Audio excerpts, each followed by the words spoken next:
আসসালামু আলাইকুম। আমি বনানী ব্লগার। এই তো আমার কঠিন কাজগুলো এখন সহজ হয়ে গেল। তো যেহেতু পানি সবসময় বড় হাঁড়িতে ফুটিয়ে খাওয়া হয় আর এই কাজগুলো করতে অনেকটাই কষ্ট হয়ে যায়। হাঁড়ির পানি যখন শেষ হয়ে যায়, এই হাঁড়ি আমি নয়তোবা আমার শাশুড়ি আম্মা, মেজে ভালো করে পরিষ্কার করে পানি ফুটিয়ে নিয়ে খাওয়ার জন্য।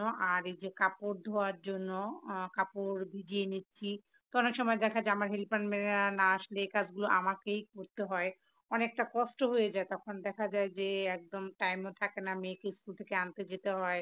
তো একদম কাজের অনেকটা উলটপালট হয়ে যায়। এই কাজগুলো সহজ করার জন্যে ওয়াশার মেশিন যেহেতু কেনা হয়েছে, তো ওরকমভাবে ফিট করা হচ্ছে না। কারণ আমি চাচ্ছিলাম এটা রান্নাঘরে যেহেতু ফিট করব, তার জন্য একটা টুল বানিয়ে নিতে। আমার আর আমার হাসব্যান্ডের একই মত ছিল একটু উঁচু হলে ভালো হয়।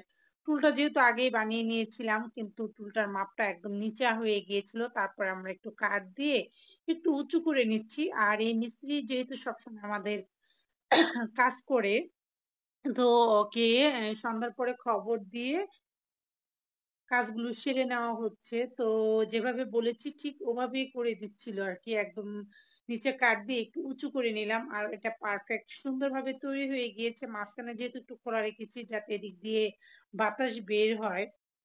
তো এই কাজগুলো করার পরে যে কাঠগুলো বেঁচেছিল আমি মিস্ত্রি ভাইকে বললাম যে আপনি আমাকে একটা ফিরি বানিয়ে দেন, যেটা আমাদের মা চাচিরা এবং আমার শাশুড়ি আম্মারা একসময় ইউজ করতো। খুবই কাঠের ফিরিগুলো খুব সুন্দরভাবে ইউজ করা যায়। এখন তো দেখা যায় প্লাস্টিকের নানান ব্র্যান্ডের মোড়া বের হয়েছে।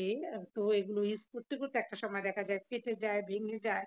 তো আমি কাঠ যেহেতু ছিল তাই তাকে বলাতেই খুব সুন্দর করে সে আমাকে একটা ফিরি বানিয়ে দিল। তো ও মানে একদম এটা ঘষে টষে পয়পরিষ্কার করে দিয়েছে। তো আমার দেখে অনেক খুশি লাগতেছিল। আর আমার মেয়ে তো দারুণ উৎসাহ ছিল।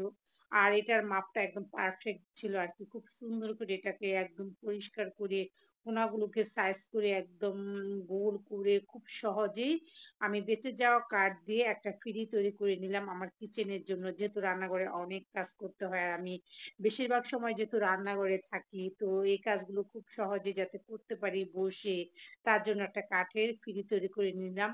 আর আমার ফিরিটা খুবই পছন্দ হয়েছিল। তো এটা করার পরে রান্নাঘরে ওয়াশিং মেশিনটা যেহেতু ফিট করে নেওয়া হয়েছে, তো এখানে যে কাজগুলো ছিল লাইন দেওয়া, পানির, তারপরে এগুলো সবকিছু আমাদের বিল্ডিং এর যেই ম্যানেজার সাহেব সে করে নিচ্ছে আর কি। এগুলো একদম লাইন টাইন লাগিয়ে দিচ্ছে। তো আমি যেহেতু ওয়াশিং মেশিনটা রান্নাঘরেই ফিট করেছি, যেহেতু যে বললাম দিনের বেশিরভাগ সময় সকাল থেকে দুপুর পর্যন্ত আমার রান্নাঘরেই থাকতে হয়। আর রান্নাঘরেই ওয়াশিং মেশিনটা রাখলে আমার জন্য সুবিধা হলো কাপড় ধুয়ে খুব সহজেই আমি কাজগুলো গুছিয়ে করে নিতে পারি। আর এর মধ্যেই সিঙ্গারের শোরুম থেকে লোক এসে আমাকে খুব সুন্দরভাবে বুঝিয়ে দিচ্ছে। সত্যি কথা বলতে আগে কখনো ওরকম ভাবে ওয়াশার মেশিন যেহেতু চালাইনি, এটার অনেক নিয়ম কারণ আছে। তো এটা আমাকে বুঝিয়ে দিয়ে গেলো। তারপরে সন্ধ্যার পরে আমার পিউরিফিল্টার যেহেতু লাগানো হয়েছে, ওই যে বললাম পানি সিদ্ধ করে খেতে এবং হাঁড়ি চুলায় বসাতে অনেকটা কষ্ট হয়ে যায়। এই কাজগুলো রাজামণির বাবা আমাকে একদম সহজ করে দিল। আর এই কলটা আমার এত বেশি পছন্দ হয়েছে, একদমই ছোট ছিল, পারফেক্ট মনে হচ্ছিল যে শোকেসে সাজিয়ে রাখি। তারপরে সবকিছু ফিট করে একদম গুছিয়ে রেখে যাচ্ছে। আজকে সারাদিন মানে দুপুরের পর থেকেই বলা চলে যে রাজামণির বাবা ইলেকট্রিক কাজগুলো খুব সহজে করে নিল। তারপরে সবার শেষে যেটা হলো, আমাদের যে ইন্টারকমটা আছে, যেহেতু অনেক পরিচিত অপরিচিত বলাই চলে, অনেক মানুষ আসে। কারণ নিচে থেকে ফোন দিলে আগের ইন্টারকমটা ওরকম একটা আওয়াজ হতো না।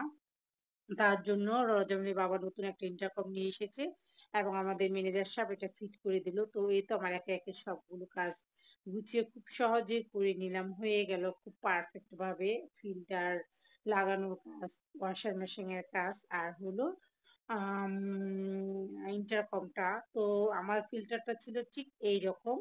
তো এই তো সবকিছু গুছানো যেহেতু হয়ে গিয়েছে, তো আরেকটা কাজও আমার আছে।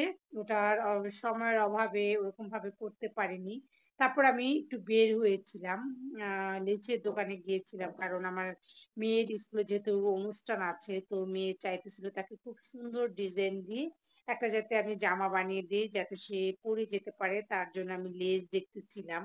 সবসময় যেহেতু এই দোকান থেকে আমাকে লেস কিনতে হয়, তো নানান ধরনের অনেক নতুন নতুন লেস যেহেতু আমার দোকানে আসে, আর ভালো লাগছিল কালারফুল লেস দেখে।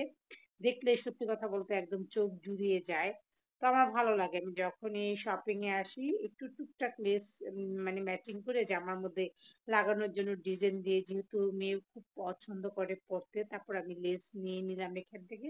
রাতের খাবার ছিল একদম অন্যরকম। তো এই তো খাওয়া দাওয়া করবো। আজকের ব্লগটা কেমন লাগলো অবশ্যই আমাকে লাইক কমেন্টের মাধ্যমে জানাবেন। এখানে আল্লাহ হাফেজ, ভালো থাকবেন, দোয়া রইলো।